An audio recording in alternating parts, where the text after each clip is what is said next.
Hello everyone. तो आज हमारी रीजनिंग की रहने वाली है क्लास नंबर 2। तो कल हमने ना सीरीज स्टार्ट करा था, वहां पे हमारी एक टाइप जो है वो पेंडिंग थी। ठीक है, लास्ट वाली में जैसे मैंने आपको बताया था कि सीरीज में दो टाइप्स होती है, नंबर सीरीज और लेटर सीरीज। ठीक है, तो जो लेटर सीरीज है उसकी भी आगे टाइप थी, उसकी ना दूसरी वाली टाइप रहती है, वो आज हम डिस्कस करेंगे। ठीक है, देखिए जरा ध्यान से, यहाँ पे आज पढ़ने वाले हैं हम लेटर सीरीज। ये जस्ट खत्म करने के बाद हम क्वेश्चन शुरू करेंगे कोडिंग एंड डिकोडिंग के। ठीक है जी, तो सबसे पहले देखिए थोड़ा सा फिर से इसके बारे में पढ़ लेते हैं। कल भी मैंने बताया था कि लेटर सीरीज में क्या आएगा कि आपको सीरीज गिवन होगी। ठीक है, सीरीज होगी जो कि किसके ऊपर बेस्ड होगी, किसी लॉजिक के ऊपर। ठीक है, बेस्ड ऑन सम लॉजिक। अब वो लॉजिक क्या है, ठीक है, वो हमें कैसे पता चलेगा, उस लॉजिक के बारे में कैसे पता चलेगा, हम उसको अच्छे तरह से ऑब्जर्व करेंगे। उसको अच्छे तरीके से क्या करेंगे, सबसे पहले हम उसको ऑब्जर्व करेंगे कि जैसे इनकी प्लेस वैल्यूज होती है ना। ठीक है, जो भी हमारे पास ये लेटर्स होते हैं उनकी प्लेस वैल्यूज होती हैं, तो उनके ऊपर लग सकता है, प्लेस वैल्यू के बेसिस पे कुछ लॉजिक हो सकता है, या फिर रीअरेंज करा हो सकता है। ठीक है, क्या करा हो सकता है, रीअरेंज करा हो सकता है उन्होंने वैल्यूज को। तो वो सारी चीजें जो हैं वो हम सीखेंगे यहाँ पे। ठीक है, तो सबसे पहले आप लोगों ने क्या करना है, ये क्वेश्चंस करने से पहले मैं आपको यहाँ पे एक टेबल दिखाने वाली हूँ। ये रहा आपके पास एक टेबल। ठीक है, ये देखिए, आप लोगों को यहाँ पे एक टेबल याद रख लेना है। ये क्या है आपके पास, प्लेस वैल्यूज का टेबल। ना व्हाट इज प्लेस वैल्यू, कि किसका स्थान क्या है। ठीक है, किसका स्थान क्या है, अगर आप चेक करते हो इनको तो आप लोगों के पास A to Z हमारे क्या आते हैं, आपके पास ये जो है A to Z हमारे अल्फाबेट्स होते हैं, है ना। इंग्लिश में इसको क्या बोलते हैं, अल्फाबेट्स बोलते हैं, वर्णमाला हम इसको बोल सकते हैं हिंदी में। तो A to Z जो आपकी वर्णमाला होती है, कौन सा लेटर किस स्थान पे आता है, वो उसकी होती है प्लेस वैल्यू। तो जैसे कि अगर हम देखें A, तो A पहले नंबर पे आता है तो उसकी प्लेस वैल्यू क्या होती है, 1 होती है। ऐसे ही B दूसरे नंबर पे है, उसकी प्लेस वैल्यू 2 हो जाती है। सिर्फ फिर C आपके पास तीसरे नंबर पे तो उसकी प्लेस वैल्यू 3 हो जाती है। तो ऐसे ना A to Z सबकी वैल्यूज लिखी हुई है। एक तो प्लेस वैल्यूज, दूसरा क्या होता है, ऑपोजिट। ठीक है, एक दूसरे के ऑपोजिट, एक दूसरे के उल्ट भी तो होते हैं, एक दूसरे के उल्ट भी तो होते हैं। कौन कौन होते हैं, जैसे कि अगर हम बात करें A की और Z की, A और Z जो है वो आपस में एक दूसरे के ऑपोजिट अल्फाबेट्स होते हैं। ऐसे ही B जो है उसका ऑपोजिट कौन है, Y है। तो आप लोगों को ये चीजें थोड़ी सी अपने माइंड में रखनी है। पहली चीज क्या माइंड में रखनी है कि कौन सा लेटर कितने नंबर पे आता है। दूसरी चीज आपने जो माइंड में रखनी है वो क्या है कि कौन से लेटर के ऑपोजिट कौन सा आता है। तो ऑपोजिट कैसे होता है, जैसे अगर A का ऑपोजिट मैं Z लिख रही हूं तो ये हमें कैसे समझ आता है, क्योंकि अगर आप A को लेफ्ट से देखोगे, अगर आप A को लेफ्ट से देखोगे तो A पहले नंबर पे आता है। ठीक है, A को लेफ्ट से देखोगे तो A की प्लेस क्या आती है, फर्स्ट आती है। और अगर आप Z को राइट से देखोगे, अगर आप Z को राइट से देखोगे तो Z कितने नंबर पे आता है आप लोगों के पास, Z भी फर्स्ट पे आता है, लेकिन कहां से आता है, राइट से। तो जब दो अल्फाबेट जो होते हैं, जो दो लेटर जो होते हैं, जब वो अलग अलग एंड से लेकिन सेम प्लेस वैल्यू रख रहे हैं, A आपके पास लेफ्ट से 1 वैल्यू पे है और जो आपके पास Z है वो राइट से 1 वैल्यू पे है, तो ये आपस में ऑपोजिट कहलाते हैं। ठीक है जी, तो ये थोड़ी सी चीजें हैं जो आपके काम आने वाली है कोडिंग डिकोडिंग में भी और लेटर सीरीज में भी लॉजिक फाइंड करने के लिए। ठीक है, तो एक मिनट, चलिए तो सबसे पहले हम चलते हैं पीछे वाले क्वेश्चंस पे। ये रहा सबसे पहला क्वेश्चन हमारा। ठीक है, उसमें हम ऑब्जर्व करते हैं पहले कि क्या इसमें लॉजिक लग सकता है। अब मैंने देखा कि जैसे देखो, वैसे नॉर्मली भी मैं इसमें ऑब्जर्व कर सकती हूँ कि हाँ Z है, फिर कितने लेटर छोड़ के U आया, तो वो ना थोड़ा आपको शायद टफ लग सकता है। इससे बेटर क्या है, इनकी वैल्यूज लिख दो। जैसे ही आप इनकी वैल्यूज लिख दोगे कि कौन सा लेटर किस स्थान पे आ रहा है, तो उससे क्या होगा कि आप इजिली उसका लॉजिक फाइंड कर पाओगे। जैसे Z है वो 26 नंबर पे आता है, U आपका 21 पे आता है, फिर Q आपका 17 पे आता है, फिर ब्लैंक है, फिर आ गया 12। तो 26 से 21 गए तो आपके पास कितना आ रहा है, 5 माइनस करने पे आ रहा है। ठीक है, 26 से 21 जाना है, -5 करना पड़ेगा। फिर 21 से 17 जाना है तो -4 करना पड़ेगा। अब लॉजिक तो इसी को बोलते हैं ना, जब हमारे पास कोई कॉन्टिन्यूटी चल रही होती है, जब हमें एक पैटर्न सा नजर आ रहा होता है। तो पैटर्न यहाँ पे क्या नजर आ रहा है कि पहले तो 5 माइनस हुआ था, फिर 4 हुआ, अब हम 3 माइनस करेंगे। तो जब आप 17 में से 3 माइनस करते हो तो यहाँ पे क्या आ जाएगा, 14 आ जाएगा, है ना। और 14 से 12 तक जाने के लिए 2 माइनस होता है। तो इसका मतलब आपका आंसर यहाँ पे क्या रहेगा, 14। 14 का मतलब क्या होता है, n। तो इस तरीके से आप लोगों को यहाँ पे जो लॉजिक है उसको प्रॉपरली देखना होता है और फाइंड करना होता है। ठीक है, उसके बाद हम चलते हैं आगे। अगला अगर मैं देखूं तो स्टूडेंट्स, ये आप लोगों के पास ना ऑपोजिट का ही क्वेश्चन आ गया, जो अभी मैंने आप लोगों को बताया था ना, कि जैसे पहले तो आप इसको देखो कि ई और वी क्या है। ई और वी ना आपस में ऑपोजिट होते हैं। ठीक है, ई और वी आपस में क्या होते हैं, ऑपोजिट होते हैं। तो ई का ऑपोजिट वी है, जे का क्यू होता है, ओ का एल होता है। तो यहाँ पे भी कोई ऑपोजिट ही आएगा। लेकिन अगर आप ध्यान से देखोगे तो टी जी भी ऑपोजिट होता है। ठीक है, उसके अलावा अगर आप यहाँ पे देखो और कोई ऑपोजिट उन्होंने दिया हुआ है, वैसे यहाँ पे ना उन्होंने आपको एक ही ऑपोजिट दिया। आप सीधा भी यहाँ पे आंसर लगा सकते हो कि हमें क्या चाहिए, ऑप्शन भी ऐसी चाहिए जो ऑपोजिट की आए। ठीक है, अब जैसे ई भी ऑपोजिट होता है, जी को जे क्यू ऑपोजिट होता है, ओ एल ऑपोजिट होता है। तो ऑप्शन में हमें एक ही ऐसा नजर आ रहा है जो कि ऑपोजिट्स हैं, बाकी ऐसे हैं ही नहीं है जो ऑपोजिट है। ठीक है, तो हमारा आंसर इसमें क्या बन जाएगा, टी जी। ठीक है जी, उसके बाद हम चलते हैं आगे। अगर हम नेक्स्ट की बात करते हैं तो क्या हो रहा है यहाँ पे, पहले 23 था, v की वैल्यू 22 होती है, फिर t की 20 होती है, s की 19 होती है, फिर इसकी 17 होती है, ये 16 है, ये 14 है, ये 13 है। ठीक है, तो हो क्या रहा है यहाँ पे, लॉजिक क्या नजर आ रहा है मुझे कि पहले तो किया -1, फिर किया -2, फिर किया -1, -2, -1, -2, -1। अब क्या होगा, -2। लेकिन मेरी बात सुनो, यहाँ पे आपको 2 लेटर्स ढूंढने हैं। ठीक है, तो पहले जब आप -2 करोगे, 13 - 2 करे तो 11 आया, फिर 11 में 1 माइनस करोगे तो 10 आएगा। तो 11 मतलब कितना हो गया आपके पास k, और 10 का मतलब क्या है, j। तो आपका आंसर यहाँ पे क्या आने वाला है, k और j। बस यही है लॉजिक की मेन की, जो आपको लॉजिक ढूंढना है। क्लियर है। उसके बाद हम चलते हैं आगे। इसके बाद कुछ क्वेश्चंस अभी तक जो हमने करे उसमें सिंगल सिंगल लेटर आ रहे थे। अब आपके पास कुछ क्वेश्चंस आ रहे हैं जिसमें कि मैंने लेटर्स जो है वो बढ़ा दी है, अब ग्रुप ऑफ लेटर्स बना दिया। तो एक वो आपके पास कह लो कि ग्रुप ऑफ लेटर्स 3-3 का बनाया मैंने। अब जैसे ये है, जब भी ऐसा क्वेश्चन आएगा तो आप लोगों ने इसको ऑब्जर्व कैसे करना है, सबसे पहले आप सिर्फ फर्स्ट को देखो। जैसे Q आपका 17 नंबर पे आता है, N आपका 14 नंबर पे आता है, K 11 पे आता है और ये 5 पे आता है। तो अगर आप 17 से 14 जाने की कोशिश कर रहे हो तो आप क्या कर रहे हो, ऑब्जर्व करो फटाफट से, -3। अगर आप 14 से 11 जाना चाहते हो तो वहां पे भी आप -3 करोगे। अब आपको पैटर्न तो समझ आ गया कि हम 17 -3 कर रहे हैं, 14 आ रहा है, 14 -3 कर रहे हैं, 11 आ रहा है। तो जब आप 11 -3 करोगे तो कितना आ जाएगा, 9। 9 का मतलब क्या होता है, I। ठीक है, ऐसे ही नेक्स्ट ऑब्जर्व करो।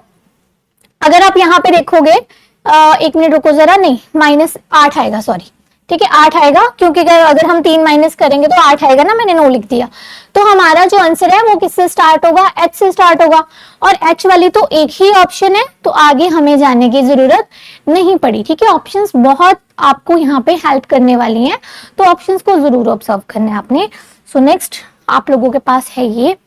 अब देखिए क्या है, स्टार्टिंग में ही आपको मिस कर दिया उन्होंने एक वर्ड। ठीक है, अब स्टार्टिंग में गिवन होता तो हम स्टार्टिंग से स्टार्ट करते हैं, लेकिन उन्होंने स्टार्टिंग में ही खत्म कर दिया। तो आप पीछे से शुरू करोगे। पीछे से अगर आप शुरू कर रहे हो तो इसका पहला लेटर 3 है, इसका पहला लेटर 7 है। ये मैं क्या लिख रही हूँ, बार बार बता रही हूँ आपको, ये इन लेटर्स की प्लेस वैल्यू होती है कि ये ABC पे कितने नंबर पे आते हैं। उसके बाद ये आपके पास आ गया 11, ये आ गया 15, ये आ गया 19। क्या हुआ, 7 + 4। ठीक है, ऐसे देखो, पहले 3 + 4 करा, 7 आ गया, 7 + 4 11, 11 + 4 14, फिर 15 + 4 करा 19, 19 प्लस 4 करोगे तो W आ जाएगा। ठीक है, तो W वाली दो ऑप्शंस है। अभी तक जितने आपने क्वेश्चंस करे थे फर्स्ट लेटर से ही आपको समझ आ रहा था कि भाई ये लॉजिक है, ये ही एक ही ऑप्शन है, खत्म। बट इसमें ऐसा नहीं है, इसमें आपको सेकंड लेटर को भी देखना पड़ेगा। अब अगर मैं सेकंड लेटर को ऑब्जर्व करने की कोशिश करूं यहाँ पे, तो यहाँ पे सेकंड लेटर है 19, नीचे लिखते हैं। यहाँ पे सेकंड लेटर है 19, यहाँ पे आपके पास 23, यहाँ 1, यहाँ 5, यहाँ 9, तो क्या हो रहा है 19 प्लस 4 23, 23 प्लस 4 27, 27 को हम 1 भी लिख सकते हैं। सुनो जरा ध्यान से, 27 को हम 1 कैसे लिख सकते हैं, जैसे आप लोग ABC लिखते हो ना, ABCD, ठीक है, ऐसे करते करते जब आप लास्ट तक जाते हो, जब आप ABCD लिखते हो, तो जब ऐसे आप पहुंचोगे YZ पे, तो ये 1 2 3 4 ऐसे वैल्यूज होती हैं। इसकी वैल्यू होती है 25 और इसकी 26 होती है। अब अगर आपको कोई बोले 27, तो फिर से ABC शुरू कर देनी है। अगर आपको कोई बोले 28, तो उसको B लिख देना है। ठीक है, तो 27 इज इक्वल्स टू 1 मैंने क्यों लिखा, क्योंकि 27 हम A को ही बोलते हैं और A की वैल्यू 1 नहीं होती है, तो 27 की जगह पे आप 1 भी लिख सकते हो। ठीक है, तो 23 प्लस 4 27 हो गया, 1 प्लस 4 5 हो गया, 5 प्लस 4 9 हो गया, 9 प्लस 4 हो जाएगा 13। तो WM वाली ऑप्शन आएगी। ठीक है, क्योंकि 13 नंबर पे कौन आता है आप लोगों के पास, M आता है। समझ आया सबको? ठीक है, यहाँ पे थोड़ा सा इसको क्लैरिटी में लिखने की कोशिश करते हैं।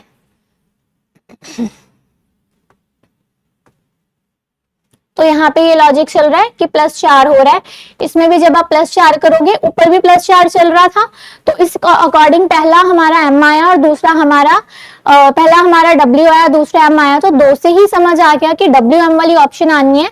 मतलब आपके पास क्या आ गया, WMC। आप लोगों का आंसर यहाँ पे क्या बन जाएगा, WMC। ठीक है जी, आगे चलते हैं जरा, नेक्स्ट चेक कर लेते हैं आपके पास क्या आ रहा है 11th। ठीक है, 11th जो क्वेश्चन है उसको अच्छे से देखते हैं एक बार। 11th क्वेश्चन को क्या आ रहा है, यहाँ पे क्या दिया हुआ है आपको, UPI, फिर ब्लैंक है, फिर ODP, फिर MBQ, फिर IAW ये दिया हुआ है। तो इसमें भी पहले आप फर्स्ट लेटर को ही ऑब्जर्व करो। ठीक है, इसमें भी पहले आप क्या करोगे, ध्यान से जो इसके पहला लेटर है उसको ऑब्जर्व करो। तो अगर मैं देखूं इसमें, तो फर्स्ट लेटर हमारे पास क्या आ रहा है, यहाँ पे क्या है 21, फिर ये ब्लैंक हो गया, फिर आपके पास ये है, ये क्या होता है 15, फिर आपके पास ये आ गया 13। ठीक है, फिर क्या आ गया 9। तो मैंने क्या लिखा, पहले इन सबके फर्स्ट लेटर्स लिख लिए हुए हैं। ठीक है, अब ये बीच वाला मिसिंग है, तो मुझे पीछे से ही स्टार्ट करना पड़ेगा। तो क्या हो रहा है, 9 प्लस 4 13। ठीक है, उसके बाद 13 प्लस 2 कर रहे हो आप। अब 4 ऐड करा, उसके बाद आपने 2 ऐड करा, तो क्या पता यही लॉजिक चल रहा हो, 4 2 4 2 4 2। तो फिर से जब मैं 15 प्लस 4 ऐड कर दूंगी तो मेरे पास 19 आ गया। और वेरीफाई करने के लिए मैंने देखा कि क्या आ गया, फिर से 2 ऐड हो रहा है, तो बिल्कुल हो रहा है। तो पहले 4 ऐड हुआ, फिर 2 हुआ, फिर से 4 एंड फिर से 2। तो बीच में ये जो आपका आया था, ये क्या आया था 19 आया था। 19 का मतलब होता है S। अब S वाली तो 2 ऑप्शंस थी, इसका मतलब है फर्स्ट तो हो रहा है, अब आपको साथ में सेकंड भी देखना पड़ सकता है।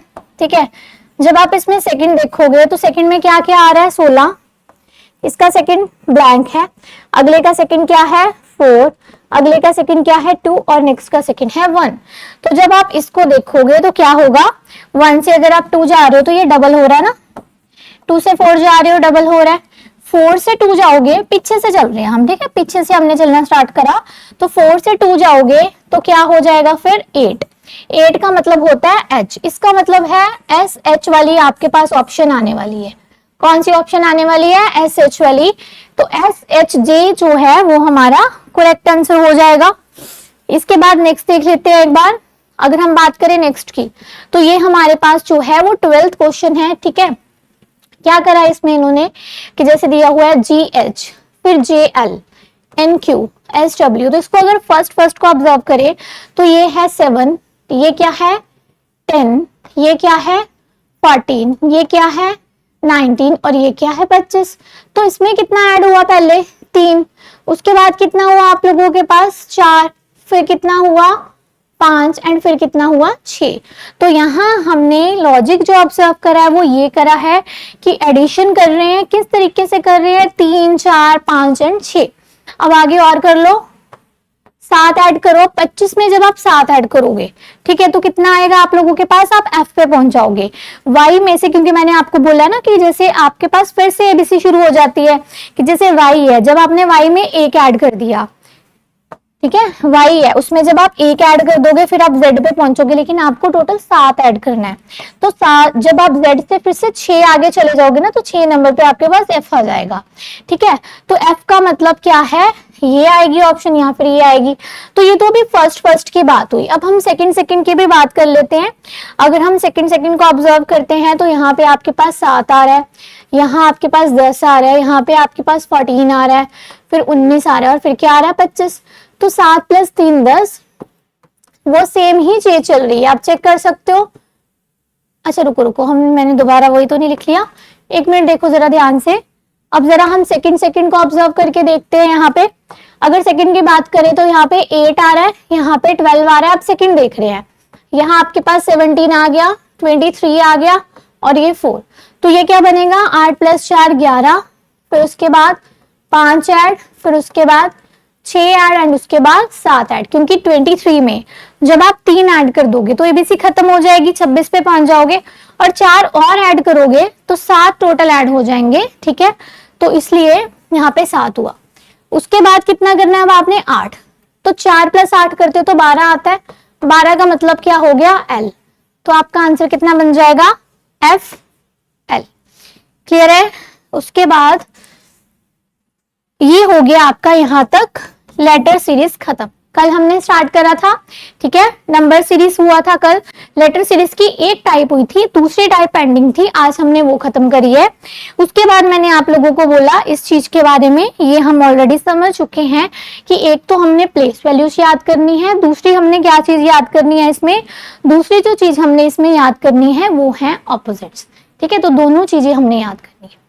अब चलते हैं क्वेश्चंस पे, ठीक है। क्वेश्चन स्टार्ट करने से पहले मैं थोड़ा सा आपको इसके बारे में इंट्रोडक्शन दूंगी कि व्हाट इज कोडिंग डिकोडिंग, ठीक है। कोडिंग डिकोडिंग है क्या,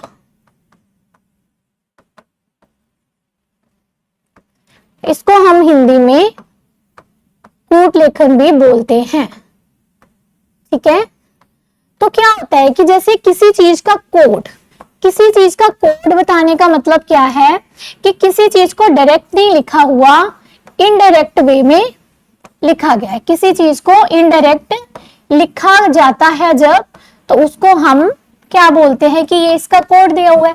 तो आपको इस चैप्टर में करना क्या है कि कोड को आपने डी कोड करना है। अब डी कोड का क्या मतलब है कि इनडायरेक्ट वे में जो उसने लिखा गया है, ठीक है, इसमें उन्होंने एक लॉजिक जो है, ठीक है, लॉजिक लगाया गया होता है। इनडायरेक्ट वे में लिखने का मतलब ही क्या है कि उन्होंने एक लॉजिक लगाया है। तो डिकोड करने का मतलब होता है कि उस लॉजिक को पहचानना, उस लॉजिक को समझना। डिकोड करने का मतलब क्या होता है कि उस लॉजिक को समझना कि ये जो लॉजिक लगा है कैसे लगा है, क्यों लगा है। अब वो जो लॉजिक है वो क्या हो सकते हैं, वो जो लॉजिक्स है वो क्या हो सकते हैं, मे बी उन्होंने ये जो प्लेस वैल्यूज होती हैं उसमें कुछ प्लस या फिर माइनस किया हो, ठीक है, या फिर उन्होंने क्या करा हो, जो आपके पास लेटर्स आ रहे हैं लेटर्स को रिवर्स कर दिया हो। रिवर्स करने का मतलब क्या होता है, उल्टा करना। तो क्या पता उन्होंने लेटर्स को रिवर्स कर दिया हो, या फिर ऐसा भी हो सकता है कि उन्होंने लेटर्स को क्या कर दिया हो, रीअरेंज कर दिया हो। रीअरेंज का मतलब क्या होता है कि लेटर्स को, कि उनकी जो भी स्थान है उनका स्थान को बदल देना। रीअरेंज करने का मतलब क्या होता है कि जो भी उनकी प्लेस है, जो भी उनका स्थान है, उनको आगे पीछे कर देना, स्थान को बदल देना। तो ये सारे यहाँ पे जो लॉजिक्स है वो हो सकते हैं, ठीक है। तो ये लॉजिक्स हमने सारे देखने हैं। अब कौन कौन से टाइप्स के आप यहाँ पे क्वेश्चंस देखते हो, कौन कौन से इसमें टाइप आते हैं, कितनी तरह की कोडिंग डिकोडिंग आपकी रहती है। तो फर्स्ट जो टाइप है इसमें, उसमें क्या होता है कि कोड गिवन होएगा, ठीक है। कोड आपको गिवन होगा, कोड दिया जाएगा। जैसे कि कोई वर्ड है तो वर्ड का कोड वर्ड ही दे रखा है, या फिर उन्होंने वर्ड का कोड क्या दे दिया, कोई सिंबल दे दिया या फिर वर्ड का कोड कुछ नंबर दे दिया। दूसरी जो इसमें टाइप आएगी उसको हम कोडिंग बाय कॉमन बोलते हैं। ठीक है, कोडिंग बाय कॉमन बोलते हैं। तो इसमें हमने क्या करना होता है, जो कॉमन वर्ड्स होंगे उनको फाइंड करेंगे। कॉमन वर्ड्स को हम यहाँ पे फाइंड करते हैं। ठीक है, जो भी आपके पास यहाँ पे कॉमन वर्ड होंगे उनको हम फाइंड करेंगे, ये देखना है। उसके बाद थर्ड इसमें टाइप आती है coding by renaming. Coding by renaming का क्या मतलब होता है कि इनके नेम जो हैं, नेम्स को चेंज करा होता है। रीनेम करने का आपने फोन में भी देखा होगा ना,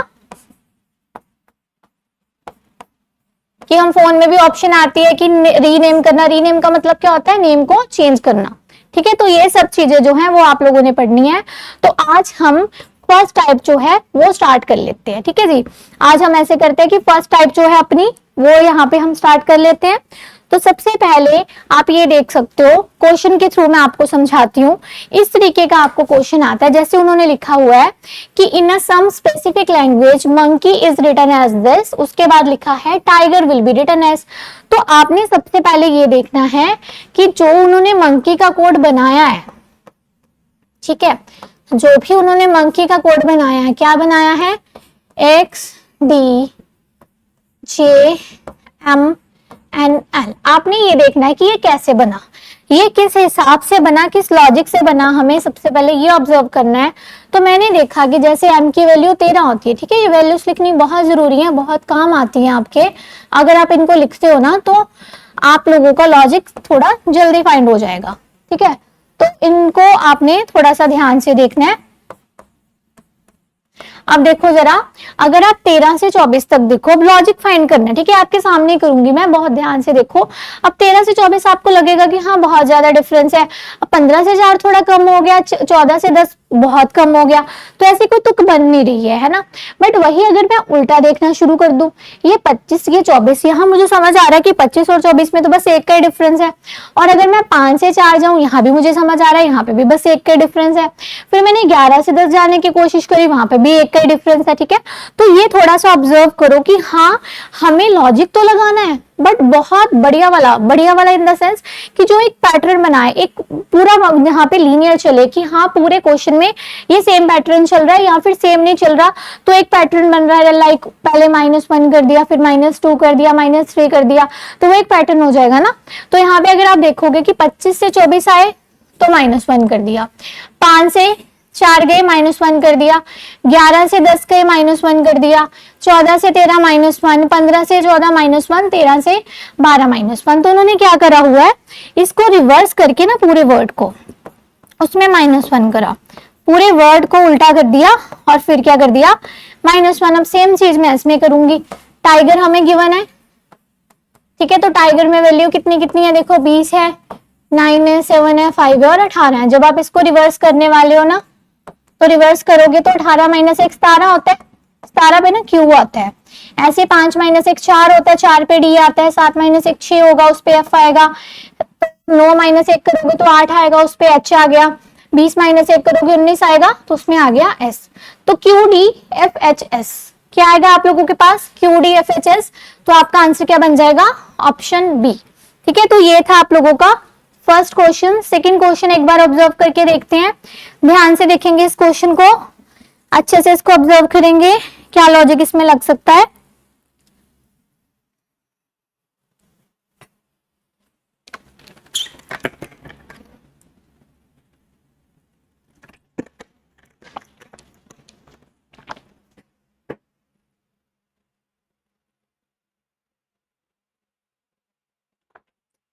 यहां क्या करा, जैसे नोएडा गिवन है, तो अगर आप यहां पे नोएडा लिखते हो,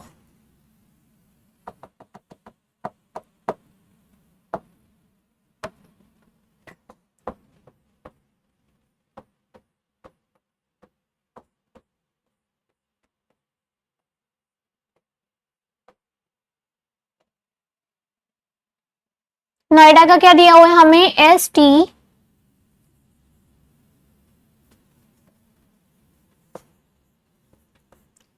फिर क्या है NIF। तो मैं कोशिश करूंगी कि पहले मैं इसकी वैल्यूज ही सामने लिखूं। S की कितनी है 19, इसकी होती है T की 20, N की 14, इसकी 9 और इसकी 6। तो मैंने इसलिए ऐसे लिखा कि नंबर के सामने नंबर आएगा ना तो आपको अच्छे से ऑब्जर्व हो जाएगा। 14 से 19 जाना है तो आपको +5 करना पड़ेगा, ठीक है। उसके बाद अगर आपको 15 से 20 आना है तो उसमें भी आपको क्या करना पड़ेगा, +5 करना पड़ेगा। फिर जब आप 9 से 14 आओगे फिर से +5 करोगे, 4 से 9 आओगे फिर से +5, मतलब ऑल ओवर आप यहाँ पे क्या कर रहे हो, 5 ही कर रहे हो, ठीक है। ऑल ओवर आप यहाँ पे 5 ही ऐड कर रहे हो। तो आपको क्या करना है, सेम किसका बनाना है, मेरिट का। तो मेरिट का जब आप यहाँ पे बनाओगे तो क्या होगा, देखो ध्यान से, M की वैल्यू आपके पास यहाँ पे 13 आ जाएगी, ठीक है। फिर क्या है, 2 बार E है तो 5 + 5 फिर 18 है, R की वैल्यू 18 होगी, फिर U की 21 है और T की कितनी आपको गिवन है यहाँ पे 20। तो क्या करना है, सबसे पहले जब आपने 5 ऐड करा तो 13 + 5 करोगे 18 हो गया, R हो गया। 5 + 5 कितना होता है आप लोगों के पास, 10 होता है। तो 10 का मतलब क्या हो गया आप लोगों के पास यहाँ पे J हो गया। सेम फिर से +5 करा, 10 आ गया, J हो गया। 18 + 5 करा, 23 आ गया, 23 का मतलब W होता है 21 + 5, 26 मतलब Z। तो देख लो RJJ कहाँ पे आ रहा है। अब देखो बहुत चला के ये भी इन्होंने यहाँ तक सेम ही करा हुआ है कि आपको पूरा करना पड़े। तो 20 + 5 करोगे तो 25 आ जाएगा, 25 का मतलब होता है Y। तो लास्ट वाली जो है वो Y वाली ऑप्शन आनी थी आप लोगों के पास। तो C ऑप्शन यहाँ पे आप लोगों का करेक्ट आंसर रहेगा, ठीक है। तो ये थोड़ी सी अभी हमने कोडिंग डिकोडिंग की क्या करी है, थोड़ी सी अभी इंट्रोडक्शन करी है और क्वेश्चन हमने सॉल्व करना स्टार्ट करा। अब यहाँ पे एक और देख लेते हैं क्वेश्चन नंबर 3 आप लोगों के सामने है। यहाँ पे भी इसका लॉजिक हम फाइंड करने की कोशिश करते हैं। क्या दिया हुआ है हमें, फॉरगेट दिया हुआ है। फॉरगेट कैसे बनेगा, F की वैल्यू 6 है, O की है 15, R की है 18, G की 7 है, E की 5 है और T की क्या है 20 गिवन है हमें, ठीक है। उसके बाद ये फॉरगेट के बाद उन्होंने हमें ये दिया हुआ है DPPHCU, इसकी भी लिख लेते हैं। तो D की वैल्यू होती है 4, ठीक है, सीधी वैल्यू लिख रही हूँ। फिर ये P की 16, फिर से P की 16, उसके बाद H की वैल्यू लिखोगे 8 आ जाएगी, फिर C की लिखोगे 3 आएगी और फिर U की लिखोगे तो 21।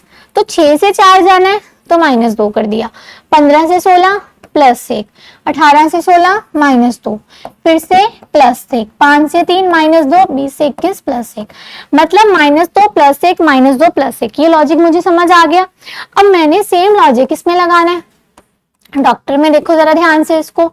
सेम लॉजिक जब आप यहाँ पे अप्लाई करोगे तो क्या हो जाएगा, D की वैल्यू 4 होती है, O की ले लो 15, C की 3, T की 20, O की 15 और R की 18। तो जब आप ये करोगे तो सबसे पहले तो आपको -2 करना है। तो 4 - 2 करा तो आपके पास B आएगा। B का क्या मतलब है, 2 आया था ना, 4 - 2 2 आया था तो हमने वहां पे B लिखा। -2 करने के बाद हमने +1 भी तो करना है। तो जब आप 15 + 1 करोगे तो वहां पे कितना आ जाएगा, 15 + 1 में 16। तो यहाँ पे P आ गया। फिर -2 करा तो 1 आया यानी कि A। फिर आप लोगों ने +1 किया तो कितना आ गया U यानी कि 21। तो देखो BPAU वाली ऑप्शन कहाँ पे है, BPAU वाली एक ही ऑप्शन है। तो B ऑप्शन यहाँ पे मेरा जो है वो करेक्ट आंसर हो जाएगा, ठीक है। तो यहाँ तक आज हमने ये जो चीज करी है, यहाँ पे हमने कोडिंग डिकोडिंग जस्ट स्टार्ट कर लिया, उसकी हमने टाइप्स के बारे में थोड़ा सा देख लिया, प्लस साथ में हमने क्या करा, उसके कितने क्वेश्चंस कर लिए, 3 क्वेश्चंस करे हैं, ठीक है। कल हम यहीं से स्टार्ट करेंगे, अभी इसकी थोड़ी टाइप जो है वो पेंडिंग है, कल हम इसको फिनिश करेंगे और ऐसे ही बहुत सारे क्वेश्चंस करेंगे जो कि बहुत इंटरेस्टिंग रहने वाले हैं, क्योंकि इसमें आपको प्रॉपरली लॉजिक ढूंढना पड़ता है, ठीक है class. Thank you so much, thanks to everyone. यहीं से ही हम आगे कल स्टार्ट करेंगे। Thank you so much.